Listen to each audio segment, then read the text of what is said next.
حضور علیہ السلام نے دعا فرمائی ہے اللہ زوال نعمت سے بچا، اور رب کریم نے بھی قرآن حکیم میں جو ارشاد فرمایا نا، فرمایا واشکروا لی ولا تکفرون، میرا شکر ادا کرنا، کفر نہ کرنا، کفران نعمت نہ کرنا، شکر کرنا۔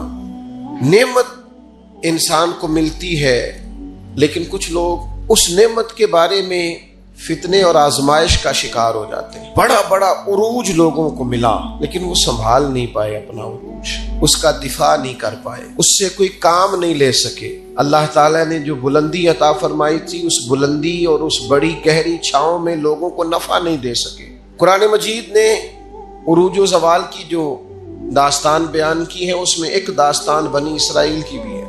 قرآن مجید فرقان حمید کو آپ دیکھیے، یا بنی اسرائیل اذکروا نعمتی التی انعمت علیکم وانی فضلتکم علی العالمین، اے یعقوب علیہ السلام کی اولاد، میرا وہ احسان یاد کرو، میری وہ نعمتیں یاد کرو جو میں نے تم پر کی تھی، وانی فضلتکم علی العالمین، اور میں نے تمہیں جہان والوں پر فضیلت عطا فرمائی۔ ایک یہ دور ہے، من و سلوہ اتر رہا ہے، دریا رستہ چھوڑ رہا ہے، حضرت موسیٰ کلیم علیہ السلام کی انہیں سایہ شفقت اور رحمت حاصل ہے، ایک یہ وقت ہے، لیکن کیا کیا انہوں نے؟ اللہ کے ہر حکم کی نافرمانی شروع کر دی۔ انہیں کہا کہ من و سلوہ سنبھال کے نہ رکھنا، انہوں نے ناشکری کی اور اسے سنبھال کر رکھنا شروع کر دیا۔ جو کام بھی کہا گیا اس میں نافرمانی کرتے چلے گئے۔ وہی قرآن مجید جو چند آیات پہلے کہتا ہے نا، انی فضلتکم علی العالمین، اے یعقوب کی اولاد، ہم نے تمہیں تمام جہانوں پر فضیلت عطا کی، وہی قرآن مجید آگے جا کے کہتا ہے جب میری نافرمانی کی، وَضُرِبَتْ عَلَيْهِمُ الذِّلَّةُ وَالْمَسْكَنَةُ، فرمایا ہم نے ان پر ذلت اور مسکینی مقرر کر دی۔ جس رب نے فضیلت دی تھی، پھر اسی رب نے ان پر ذلت مقرر کر دی۔ کیوں؟ کفران نعمت کیا ہے، اللہ کی نافرمانی کی ہے، خدا کے فضل سے ملی ہوئی چیزوں کو اپنی ذاتی جاگیر سمجھا ہے، مسلسل اللہ کے انبیاء کو ستایا ہے، نبیوں کا قتل تک معاذ اللہ کیا۔ یہ عروج و زوال کا عجیب رنگ دیکھو کہ انی فضلتکم علی العالمین وضربت علیہم الذلہ، ایک ہی پارے میں، ایک ہی مقام پہ۔ دعا کرو رب کریم جب عزت دے تو پھر ذلت سے بچائے، اللہ جب آسانی دے تو پھر دقت سے بچائے، رب کریم جب رحمت کرے تو پھر اپنے غضب سے بچائے، اللہ جب عطا کرے تو پھر اپنی ناراضگی سے بچائے۔ زوال نعمت بڑی تکلیف ہے، زوال نعمت بڑی آزمائش ہے۔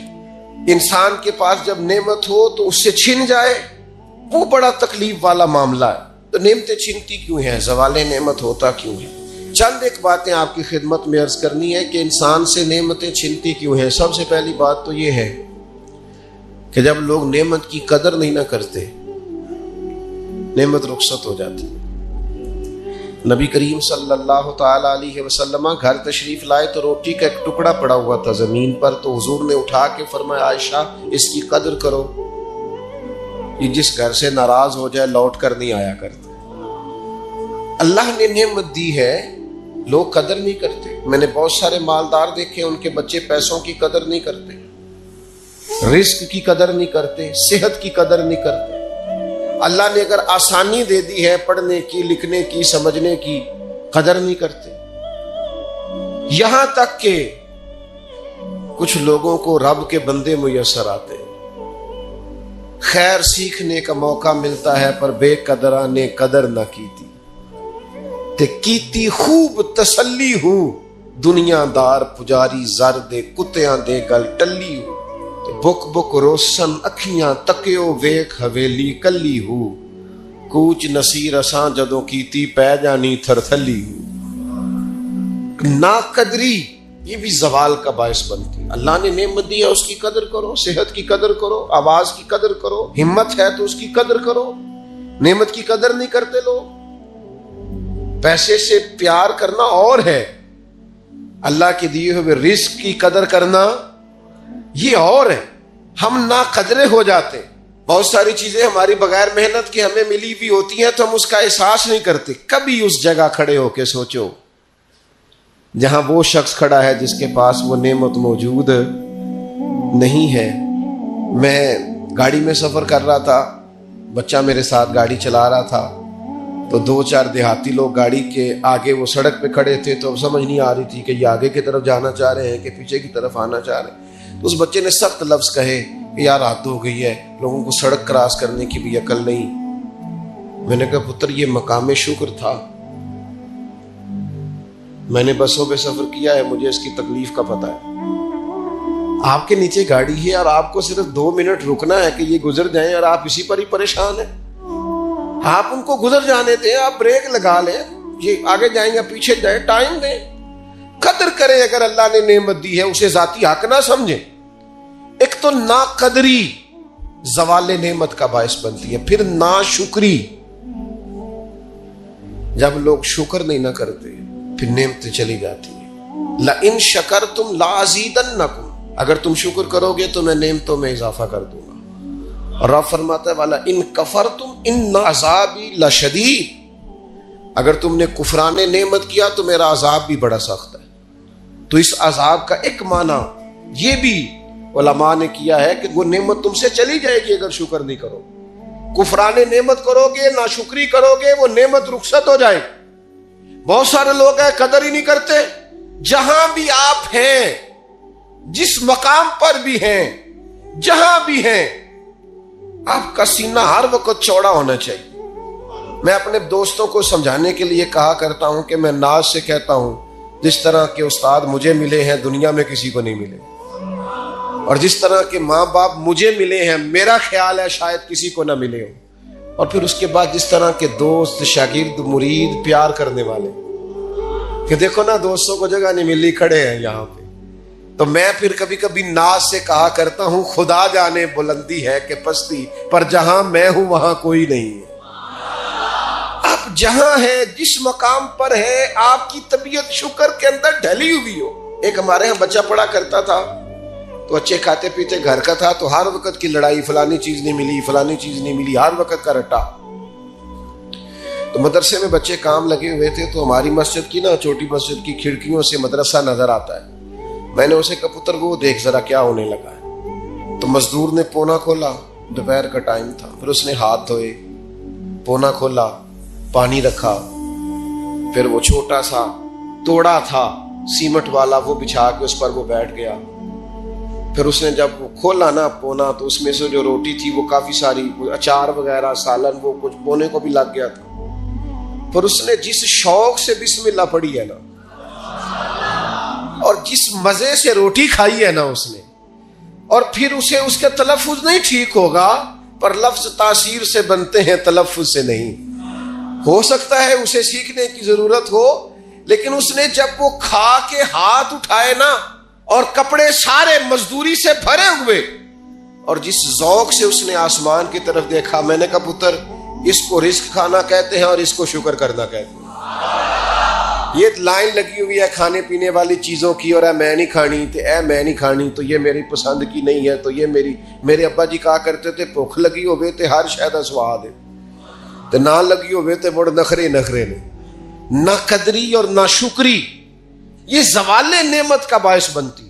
کبھی نہ شکری نہ کریں, جو چیز ہے اس پر خدا کا ڈھیروں ڈھیر شکر ادا کریں, اور ہر حال میں شکر ادا کریں.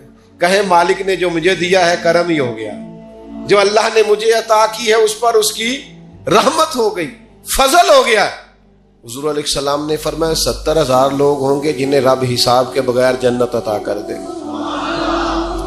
فرشتے بھی حیران ہو کے پوچھیں گے تم کون ہو, کوئی حساب کتاب ہی نہیں ہوا. وہ کہیں گے ہم وہ ہیں جو ہر حال میں اپنے رب کا شکر ادا کرتے. وجود ڈھلے, میں اپنے دوستوں سے کبھی کبھی کہتا ہوں میرا نا وجود ڈھلتا ہے. کبھی آپ نے موم بتی دیکھی ہے, اس کا وجود ڈھلتا ہے. تو ایک درویش نے کہا ہے وہ اس لیے ڈھلتا ہے کہ وہ سمجھتی ہے میرے اوپر روشنی ہے, اس روشنی کی وجہ سے وہ ڈھلتی جاتی ہے, وہ نعمت بڑی ہے, میرے اوپر نور ہے, لہذا وہ شکر میں ساری ڈھل جاتی ہے, ملیا میٹ ہو جاتی ہے. تو میں بھی کبھی کبھی دوستوں سے کہتا ہوں یار میرا وجود ڈھلتا ہے خدا کے شکر میں. کبھی کبھی دل کرتا فٹافٹ سجدے میں چلا جاؤ, 1 منٹ نہ لگو. یہ ادارہ مکمل ہوا ہے نا, یہ ہم نے شروع کیا تو مجھے ایک صاحب کہنے لگے 40 سال لگ جانے نے مولوی مسیطہ نہیں مکمل کر دے, اور میرے دماغ میں بات اڑ گئی. پھر یہ مکمل ہو گیا, اور اللہ کے فضل سے اس طرح مکمل ہوا ہے کہ علماء دیکھنے کے لیے آتے ہیں اور دیکھ کر کے لوٹ کے جاتے ہیں تو کہتے ہیں کمال ہی ہو گئی. تو میں کہتا ہوں خدا جانے بلندی ہے کہ پستی, پر جہاں میں ہوں وہاں شکر کریں, زندگی میں شکر کا مزاج پیدا کریں, شکر کی, اور ہر حال میں کریں. 2 بجے رات کو ایک شخص سید ابوالبرکات شاہ صاحب سے مسئلہ پوچھنے آ گیا تو ان کے بیٹے سید محمود احمد رضوی صاحب رحمۃ اللہ تعالیٰ علیہ ناراض ہو گئے. کہنے لگے کوئی ٹائم ہے مسئلہ پوچھنے کا, سویرے نہیں پوچھ سکتے تھے؟ تو سید صاحب تھے نا, کہنے لگے محمود شکر نہیں ادا کرتے, کوئی اللہ کے رسول کے دین کی بات پوچھنے آیا. آپ مقام شکر پہ کھڑے ہو نا تو آپ کو زندگی سکون میں ملے گی. تیسری بات جس سے نعمتیں چلی جاتی ہیں وہ تکبر ہے. تکبر صرف ایک ذات کو زیبا ہے, متکبر صرف ایک ہے, وہ اللہ ہے. اللہ کی شان ہے کہ وہ متکبر ہے. پڑھا ہے نا سورہ حشر میں, اس کا ایک صفاتی نام یہ ہے کہ وہ کیوں, اس لیے کہ اسے بڑا ہی کوئی نہیں, سارے چھوٹے ہیں تو وہ اکبر ہے. تو ہم سے تو بڑے ہی بڑے ہیں نا, بلکہ میرے جیسے بندے سے تو سارے ہی بڑے ہیں نا. اب کرنا کیا ہے, عاجزی. نعمتیں ملے تو بندے میں عاجزی آئے. وہ یہ نہ کہتا پھر شکر ہے جی اللہ کا بڑا فضل ہے جی, 300 بندے کو رمضان میں راشن بانٹتا ہوں, شکر ہے اللہ کا جی, غریبوں کی مدد کرتا ہوں, میں نے جی ساری زندگی بہن بھائیوں کا بڑا. یہ شکر نہیں کر رہے آپ, یہ آپ بڑھوتری بیان کر رہے, تکبر نہیں. پھر سارے لوگ ہیں جن کے پاس پیسہ آیا رویہ بدل گیا, اقتدار آیا رویہ بدل گیا, 4 دن تازگی آئی رویہ بدل گیا, حالات بدل گئے. اگر آپ ناراض نہ ہوں تو جب تک دکھ تھے تسبیح بھی چل رہی تھی, جب تک تکلیف تھی سجدے بھی ہو رہے تھے. آسانی ہوئی ہے تو سب بھول گئے, یاد ہی نہیں رہا. میرے عزیزو یاد رکھنا کہ تکبر نہیں, اللہ کی نعمت پر کبھی تکبر نہیں, ہمیشہ عاجزی, جھک جانا. بڑی سادی مثال ہے اور سب کو یاد ہے. درخت کو پھل لگ جائے تو ٹہنیاں جھک جاتی ہیں, اور جھکنے کا مطلب یہ ہوتا ہے کہ پھل لگا ہوا ہے. اور اگر درخت کھڑا ہو, ٹہنیاں بھی کھڑی ہوں, اکڑی ہوئی ہوں, تو اس کا مطلب یہ ہے کہ پھل کوئی نہیں. جو بندہ آپ کو جھکا ہوا ملے نا, عاجزی کرتا ملے, سمجھو پھلدار ہے. لیکن اگر تکبر نظر آئے معاذ اللہ, تو پھر اس کا معنی یہ ہے کہ اس نے اپنے آپ کو پھلدار نہیں سمجھا. قارون حضرت موسیٰ علیہ السلام کے زمانے کا مالدار ہے, لوگ رشک کرتے تھے اس کے پیسوں پر, اور ایسا مالدار کہ جس کے خزانوں کی چابیاں اونٹ اٹھایا کرتے تھے, پیسہ ہی پیسہ. حضرت موسیٰ علیہ السلام نے کہا زکوٰۃ دو, کہنے لگا اب آپ نے معاذ اللہ پیسے بھی لینے شروع کر دی. یہ بڑا مسئلہ ہوتا ہے نا بعض لوگوں کو, تو بہت سارے لوگ اس کے آنے جانے پر رشک کرتے تھے, لیکن پھر تکبر کیا نا اس نے, نعمت پر شکر کی بجائے تکبر کیا نا, تو اللہ نے زمین کو حکم دیا, رب کریم نے اسے زمین میں مال اور خزانے سمیت دھسا دیا, زمین میں غرق ہو گیا. کیوں کہ اللہ کی نعمت پر متکبر ہے. اگر عاجزی ہو جائے انکساری, اور یار روب اور دبدبا تو حضرت عمر کا تھا. 24 لاکھ مربع میل پہ حکومت تھی, دنیا ڈرتی تھی, امن تھا.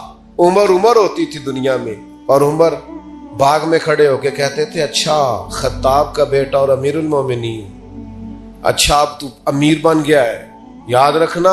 خود اپنے آپ سے خطاب کر, یاد رکھنا صحیح صحیح چلنا, ورنہ قیامت میں رب کا سامنا نہیں کر سکے گا. تو اپنے آپ سے خود احتسابی. تکبر سے نعمتیں چلی جاتی, زوال نعمت ہوتا ہے. ایک خاتون ہے بڑی نیک, تاریخ میں گزری ہیں, تو وہ کہتی ہیں کہ میں ایک جگہ بیاہی گئی, میری پہلی شادی ہوئی ایک جگہ پہ, تو دروازے پہ کوئی بھیک مانگنے والا آیا اور اس کی حالت بڑی خستہ تھی. تو میرے شوہر نے نا اسے ڈانٹ دیا. میں نے اپنے شوہر سے کہا اللہ کا ہم پر فضل ہے اور اس کی حالت بڑی پتلی ہے, لگتا ہے کئی دنوں سے روٹی نہیں کھائی, تو 4 پیسے دے دیں تو حرج کیا ہے. کہنے لگا قطر نہیں, میں نے منع کر دیا تو ختم ہوگی بات. تو بی بی کہتی ہے میرے پاس اپنے ذاتی پیسے بھی پڑے ہوئے تھے جو میکے کی طرف سے مجھے ملے تھے, تو ذرا میرا خامد سائڈ پہ ہوا تو میں نے نظر بچا کے نا اس فقیر کو 4 پیسے دے دیے, چونکہ زیادہ ہی اس کی حالت بگڑی ہوئی تھی. تو کہتی میں پیچھے پلٹی تو شوہر پیچھے کھڑا تھا, اس جرم میں کہ میں نے ایک فقیر کو بغیر اجازت پیسے دیے، اس نے مجھے طلاق دے دی۔ کہتے ہیں بڑی تکلیف میں تھی اور اپنے دل میں سوچتی تھی مالک میں نے تو تیرا بندہ جان کے اس کی مدد کی ہے اور مجھے یہ سزا ملی ہے۔ فرماتی ہیں عدت گزر گئی، میرا والد پریشان تھا، پھر ایک رشتہ آیا، میرا نکاح ہو گیا، لیکن اللہ نے مجھے اتنا اچھا شوہر دیا، اتنا نیک شوہر دیا، اتنا کمال آدمی۔ فَإِنَّ مَعَ الْعُسْرِ يُسْرًا إِنَّ مَعَ الْعُسْرِ يُسْرًا، مشکل کے بعد اللہ آسانی دیتا ہے۔ کمال شوہر اللہ نے مجھے دیا، نیک، صالح، محبت کرنے والا۔ فرماتی ہیں اسی طرح میں ایک دن اپنے شوہر کے ساتھ بیٹھی تھی، دروازے پہ دستک ہوئی تو میں شوق میں اٹھی، اپنے شوہر سے کہا میں دے کے آؤں؟ فقیر کو کہنے لگا جتنا مرضی دے دو۔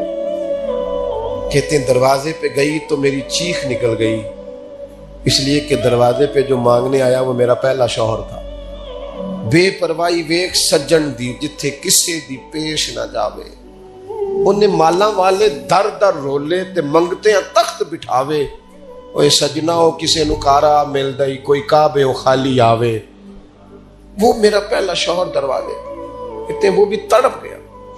کل تک تکبر تھا، غرور تھا کہ ہم مالدار ہیں، ہم کسی غریب کو کیا دیں، لیکن آج یہ حال ہے کہ وہ خود دروازہ دروازہ بھیک مانگ رہا تھا۔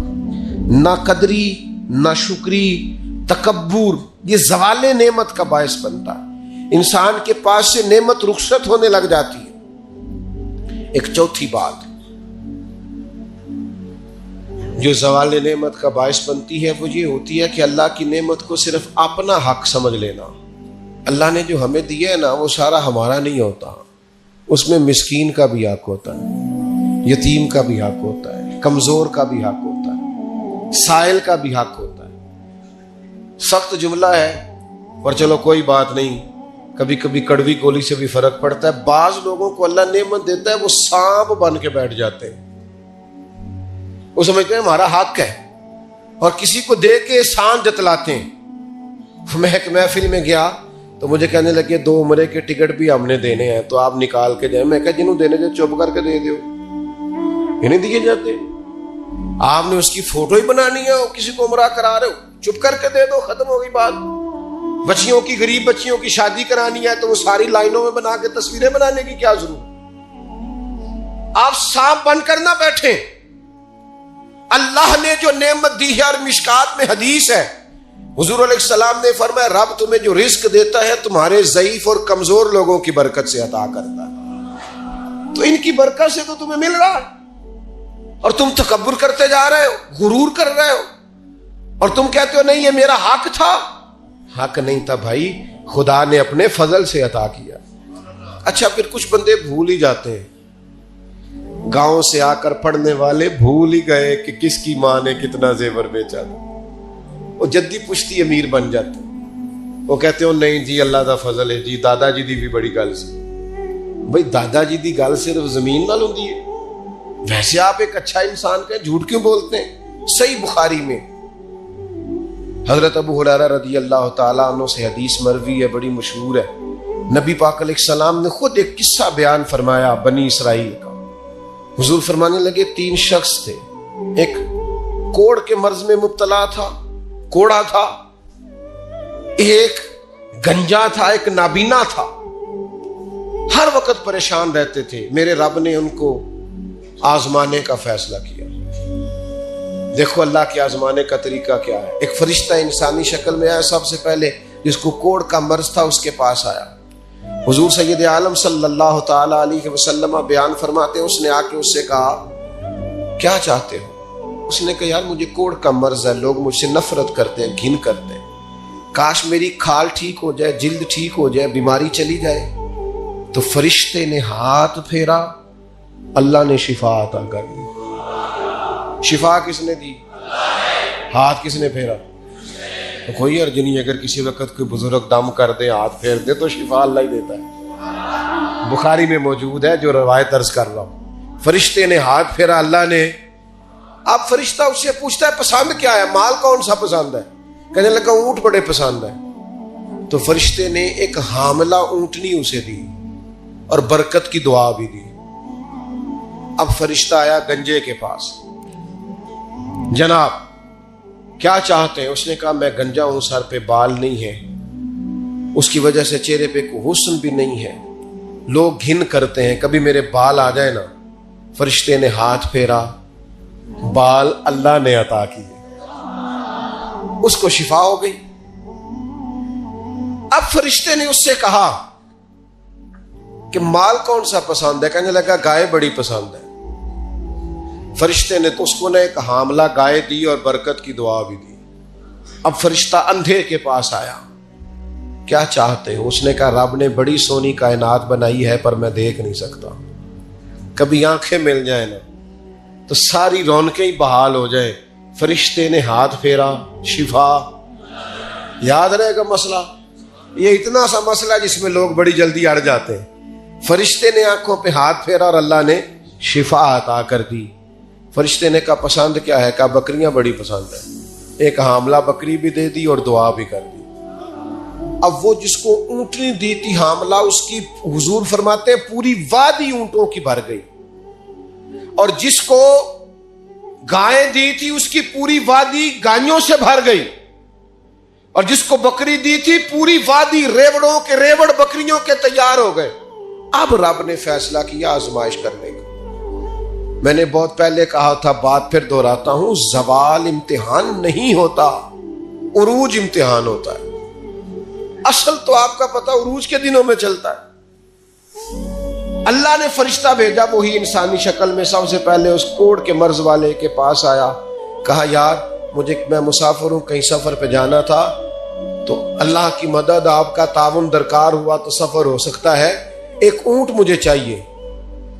تو اس نے وہی بات کی جو کئی امیر لوگ کرتے ہیں، یہ صحیح بخاری میں موجود۔ کہنے لگا یار میرے ذمے تو حقوق ہی بڑے ہیں، سادہ ترجمہ کریے، میرے تے خرچے ہی بڑے نے جی، تو کی دسی ادھر بھی جا رہا ہے، ادھر بھی، اے بھی آسمان میں تمے ہے، اے بھی میں، اتنے خرچے ہیں میرے، یہ بھی کرنا ہے، وہاں بھی کرنا ہے۔ اس نے وہی بات سنائی تو وہ فرشتہ کہنے لگا تو پہلے ایک کوڑی نہیں تھا، تو ناراض ہو گیا۔ کہنے لگا میں تو جدی پشتی رئیس اعظم ہوں، باپ دادا کی جائیداد ہے ساری جو مجھے ملی ہوئی۔ اس نے کہا اگر تو جھوٹا ہے نا تو اللہ کرے اسی طرح کا ہو جائے جس طرح کا پہلے تھا۔ اب وہ آیا گنجے کے پاس، اس سے کہا مسافر ہوں، سفر پہ جانا ہے، اللہ مدد کرے، آپ تعاون کریں تو سفر آسان ہو سکتا ہے، مجھے ایک گائے چاہیے، اگر آپ دے دیں تو۔ وہ کہنے لگا میرے تو ذمے حقوق ہی بڑے ہیں۔ اس نے کہا یار تو پہلے گنجا نہیں تھا، بیمار نہیں تھا، کچھ بھی نہیں تھا، بھوک تھی۔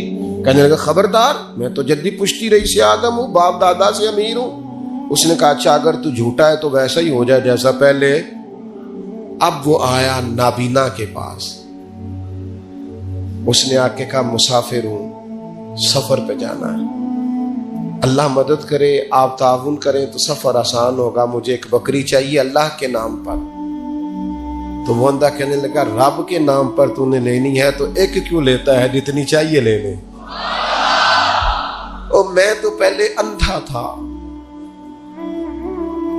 میں مسکین پرانا خادم، کسے در ملی نہ ٹوئی، تے واصف یار نے نظر جو کی تھی، تے واصف شروع سے پڑھتے ہیں، سے ثبوت نہ پوچھو میں تو، پلا نظر کرم قد ہوئی، اے میں جانا یا دل بر جانے، غیر نہ جانے کوئی، میں مسکین پرانا خادم، کسے در ملی نہ ٹوئی، تے واصف یار نے نظر جو کی تھی، تے واصف ہی ہوئی۔ میں تو اندھا تھا، پلے شے کوئی نہیں تھی، تو کریم نے کرم کیا، جتنی تیرا دل کرے لے جا۔ تو فرشتہ کہنے لگا امتحان کے لیے آیا تھا، ایک کی بھی ضرورت نہیں، لیکن تیرے دو دوست امتحان میں ناکام ہوئے ہیں، رب ان سے ناراض ہو گیا، تو کامیاب ہوا ہے اور اللہ تجھ سے راضی ہو گیا ہے۔ وہ دونوں جو تھے امتحان میں ناکام ہوئے تو نعمتیں چھن گئی، صحت چھن گئی، پھر کوڑے، پھر گنجے ہو گئے۔ اس کو اللہ تبارک و تعالیٰ نے اور عطا کیا۔ زوال نعمت کب ہوتا ہے؟ جب لوگ راہ خدا میں خرچ نہیں کرتے، غریب کا، مسکین کا، لاچار کا خیال نہیں رکھتے۔ جیسے جیسے پیسے آتے جاتے ہیں ذاتی خرچے بڑھتے جاتے ہیں، ذاتی معاملات ہی بڑھتے جاتے ہیں۔ آہستہ آہستہ لوگ کہتے ہیں خود ہی آپ کو پتہ ہے نا، پھر ہمارا گھر بڑا وسیع ہے تو بڑے مسئلے ہیں، تو بڑے خرچے ہیں، تو بڑی چیزیں ہیں۔ بھائیو، زوال نعمت کے معاملے میں اپنے رب کا خوف پیدا کریں۔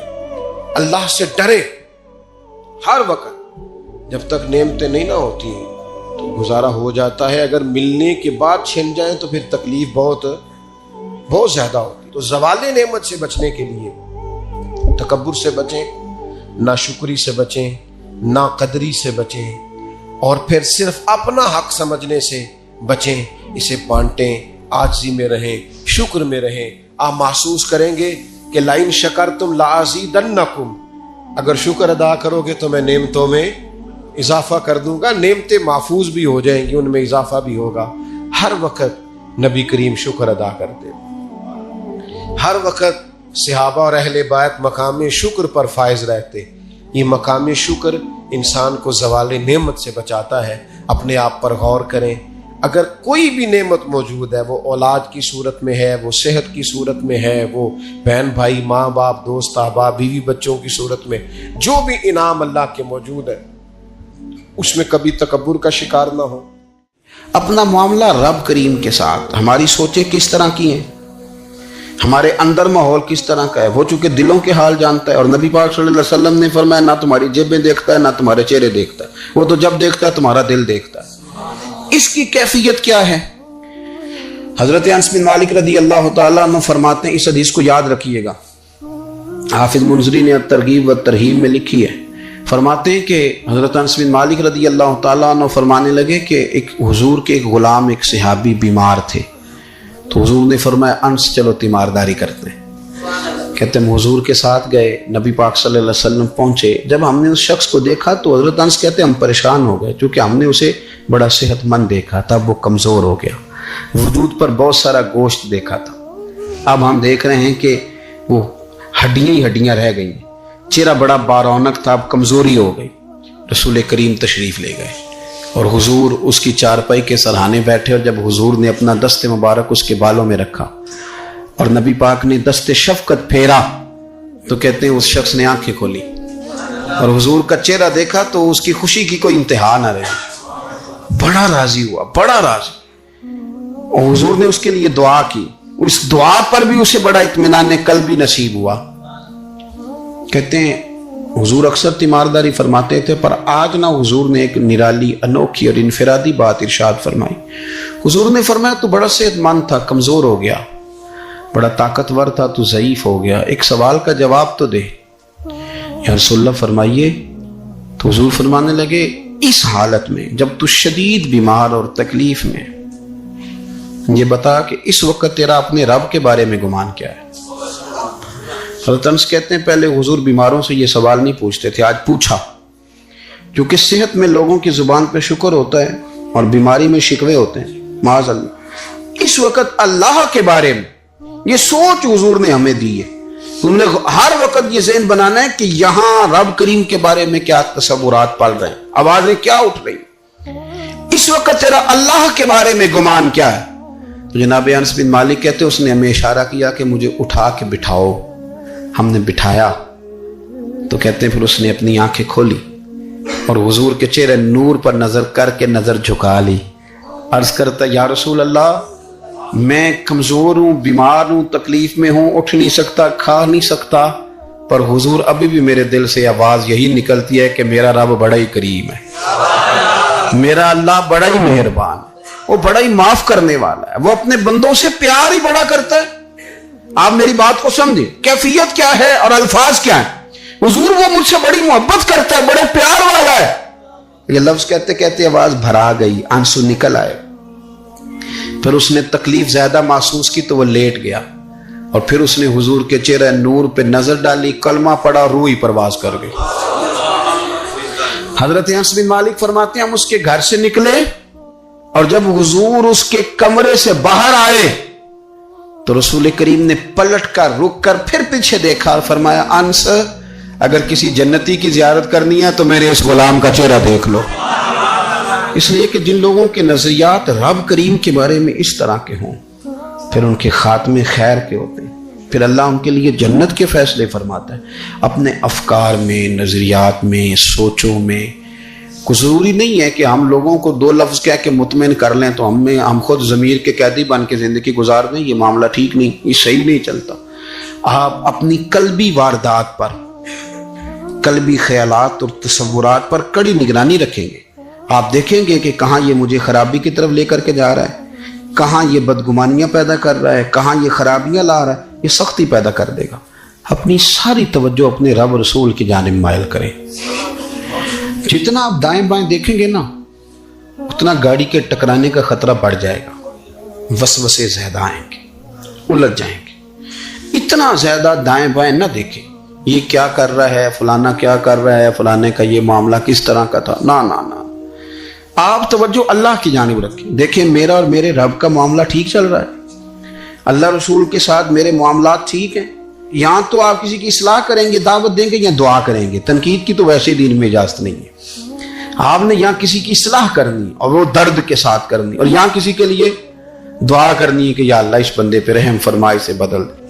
تجھے تو کہا گیا ہے کہ وَمَن يَتَوَكَّلْ عَلَى اللَّهِ، تو اپنے رب کی ذات پر بھروسہ کر، فَهُوَ حَسْبُهُ، وہ تیرے لیے دنیا میں بھی کافی ہو جائے گا، آخرت میں بھی کافی ہو جائے گا، وہ تیرے لیے کافی ہے تیرا رب رسول۔ تو اللہ رسول کی جانب توجہ کر۔ ہماری ساری معاملات بندوں کے ساتھ مطلب فلانے کو کیا مل رہا ہے، فلانا کدھر جا رہا ہے، فلانے کے پیسوں پہ میرا کتنا حق ہے، فلانا آگے نکل گیا، فلاں پیچھے رہ گیا، فلاں نے محبت سے نہیں دیکھا، فلاں نے یہ کر دیا، آپ ساتھ چھوڑیں۔ یہ تو ہر وقت تو ذکر آپ کو اللہ کا کرنا تھا۔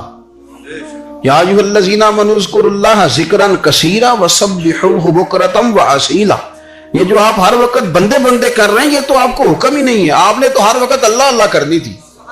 تو جو کام کرنے کا تھا وہ چھوڑ دیا، جو نہیں کرنا چاہیے تھا اس پہ بحث شروع کر دی۔ پھر دل کے اندر مد و جزر خراب ہوتے ہیں، قلبی واردات بگڑ جاتی ہے، حسد پیدا ہوتا ہے، انسان کو لالچ پیدا ہوتا ہے، انسان حریص ہو جاتا ہے، انسان لوگوں سے عداوتیں پال لیتا ہے۔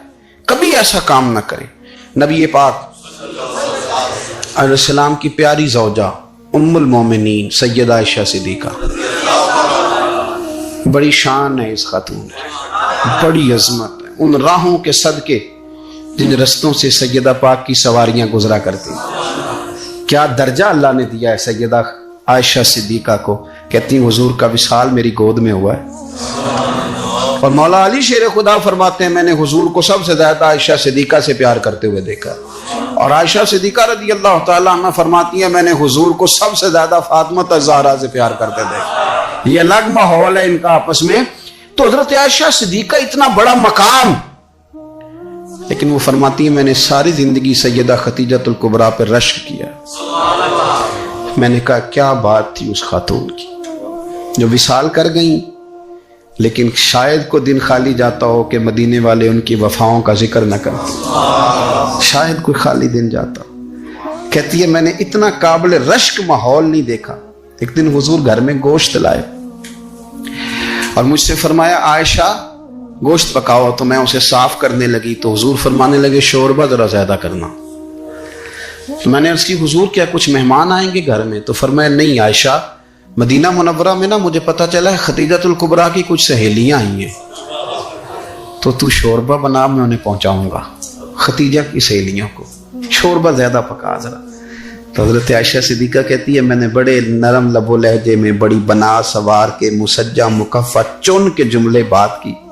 میں نے عرض کی حضور سنا ہے وہ آپ سے 15 سال عمر میں بڑی تھی، نکاح بھی پہلے ہو چکا تھا، اور بتاتے ہیں لوگ کہ بظاہر کوئی حسن و جمال بھی اس ماحول کا نہیں تھا۔ حضور اللہ نے آپ کو جوان اور خوبصورت بیویاں دی ہیں، پر میں جب بھی سنتی ہوں جناب خدیجہ کا ذکر ہی سنتی ہوں۔ میں نے رشک کے انداز میں کہا، کہتی میں بات کیا کہ خاموش ہو گئی، اور جب میں نے نظر اٹھا کے دیکھا تو حضور کی آنکھوں میں آنسو۔ نبی پاک صلی اللہ علیہ وسلم کا یہ انداز دیکھا تو میں نے کہا حضور میں رب رسول کی بارگاہ میں توبہ کرتی، اب تو رو دیے۔ تو حضور فرمانے لگے عائشہ یہاں جو بھی آیا ہے نا وہ سکھوں اور آسانیوں کے دنوں میں آیا ہے، اور خدیجہ میری ان دنوں کی ساتھی تھی جو میرے تکلیف کے دن تھے، میری آزمائشوں کی، میری پریشانیوں کی میری ساتھی تھی۔ جب لوگ مجھے تکلیف دیتے تھے میں گھر جاتا تھا تو مجھے کہتی تھی حضور آپ تو صلہ رحمی کرتے ہیں، غریبوں کا بوجھ اٹھاتے ہیں، آپ تو لوگوں کے ساتھ محبت سے پیش آتے ہیں، حضور آپ پریشان نہ ہوں، آپ کا رب آپ کو ہمیشہ عزت ہی عطا فرمائے گا۔ فرمایا وہ میری تکلیفوں کی اسے کیسے، میرے بھائی رشک کیا لوگوں نے ایک دوسرے پر، حسد نہیں کیا. ہم تو نا جی اپنی مرضی کے فیصلے کرتے کرتے پیچھے رہ گئے. ہم نے لوگوں کو پیچھے کرنے کا سوچا تھا لیکن ہم سب سے پیچھے رہ گئے. ہم نے سیاست اور سازش کی تھی کہ کچھ لوگوں کے دلوں پہ پیر رکھ کے میں اپنا قد اونچا کروں گا، کچھ کے سینوں پہ پیر رکھ کے، لیکن ایسا نہیں ہوتا، یہ ہوتا نہیں. آپ کسی کی جگہ نہیں لے سکتے، اس لیے کہ رب نے سب کی جگہ اپنی اپنی بنائی ہوئی، سب کی جگہ. ہاں ایسا ضرور ہوتا ہے کہ کئی دفعہ نا ہم اپنے مقام کو گرا لیتے ہیں. وہ کسی نے کہا تھا کہ ایسا نہیں کہ تیری جگہ کوئی اور آ گیا، لیکن تیرا مقام بھی اب تیرا نہیں رہا. ہوتا یہ ہے کہ ہم نہ گرا لیتے ہیں اپنے آپ. تو یاد رکھنے کی بات یہ ہے، سمجھنے کی بات یہ ہے کہ اپنی قلبی واردات پر، اپنے دل پر، اپنے باطن کی کیفیات پر نظر رکھی جائے، اور جتنی کمزوریاں اور کوتاہیاں ہیں ان سے اپنے آپ کو بچایا جائے. اور بہت ساری ایسی چیزیں جو نقصان کا باعث ہیں، ہم کہہ کے اپنے آپ کو مطمئن تو کر رہے ہیں لیکن ہمارے دل کو، روح کو نقصان دے رہی ہیں، ان سے بچا جائے. قرآن حکیم فرقان حمید نے ارشاد فرمایا سورہ ملک کے اندر، فرمایا وَأَسِرُّوا قَوْلَكُمْ، تم کوئی بات چھپا کے کرو، اَوْ اجْهَرُوا بِهِ، یا اعلانیہ کرو. اگر سمجھنے کے لیے انسان کو کوئی چیز درکار ہو نا تو میرا خیال ہے کہ یہ آیہ کریمہ کافی ہو جائے اس کے لیے. فرمایا وَأَسِرُّوا قَوْلَكُمْ، تم کوئی بات بڑی چھپا کے کرو، اَوْ اجْهَرُوا بِهِ، یا اعلانیہ کرو. یہ سمجھ لو، اس پر غور کر لو کہ اِنَّهُ عَلِيمٌ بِذَاتِ الصُّدُورِ، رب تو دلوں کے حال جاننے والا ہے. تم اعلانیہ کرو یا چھپا کے کرو، وہ تو جانتا ہے. علیم بذات الصدور، وہ تو دلوں کے حال جاننے والا ہے. تم بے شک اونچا کرو، بے شک آہستہ بولو. آیت نازل کب ہوئی؟ شان نزول بھی بڑا انوکھا ہے. مشرکین مکہ رسول کریم صلی اللہ علیہ وسلم کے بارے میں معاذ اللہ باتیں کرتے تھے تو حضور اللہ کے دیے ہوئے علم سے انہیں جان لیا کرتے تھے.